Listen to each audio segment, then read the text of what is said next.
நம்மளாம் இன்னும் கொஞ்ச நாள்ல வந்து என்ன ஆயிரும், பரிசுத்தம் வந்து அப்படியே வெளியில புறம்பாவே தெரிஞ்சிடும். எல்லாம் சொல்லுவாங்க, எப்படிங்க அவங்க அப்பா பரிசுத்தம், அதனால கையை தட்டு.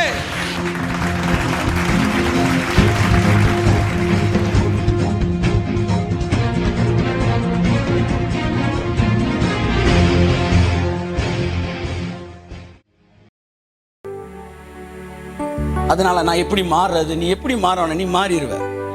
கமல்ஹாசன் பொண்ணை காட்டுறாங்க, அப்படியே வெள்ளை அடிக்கப்பட்ட வெள்ளை இருக்கு. நான் யோசித்தேன், எப்படி இந்த பொண்ணு இவ்வளவு அநியாயத்து கலரா இருக்கு, என்ன அது அவங்க அப்பா கலரு, அதனால பொண்ணு கலரு. புரிஞ்சுக்க மட்டும் அல்லையா சொல்லு.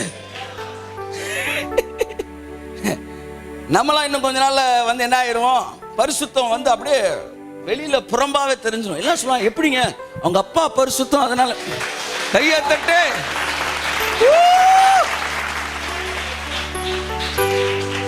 ஒரு தடவை நடிகர் கமல்ஹாசன் வந்து இன்டர்வியூ எடுத்துக்கிட்டு இருக்காங்க, உட்காந்துருக்காரு. சார் எப்படி சார், விஜய் டிவியில் கேட்குறாங்க, உங்க ஸ்கின்னு வந்து நீ எப்படி மெயின்டைன் பண்றீங்க, வந்து இவ்வளோ கலரா இருக்கீங்க. அவர் சொல்றாரு, இது ஏன் வேலை இல்லை, இது எங்க அம்மாவும் அப்பாவும் கொடுத்த பிச்சை.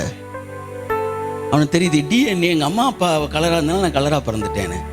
அவ்வளவுதான். நீ எப்படி பரிசுத்தமானாய், நாங்க உபவாசிச்சோம், நாங்க ஜெபிச்சோம். இல்ல, நான் அவருக்கு பிள்ளையானே, அப்பா பரிசுத்தம். அதான் அவரே சொல்றார், நான் பரிசுத்தர் ஆகையால் கையெழுத்து. நான் ஏன் பரிசுத்தம், அவர் பரிசுத்தம், அதனால நான் பரிசுத்தம். சார் டிஸ்பிளேல ஒன்றும் தெரியல சார், டிஸ்பிளேல வந்துடும். குடோன்ல வந்து சரக்கு இறங்கிருச்சு, இனிமே வந்து ஷோரூமுக்கு வந்துடாதா? குடோன் எது, உங்க ஆவி.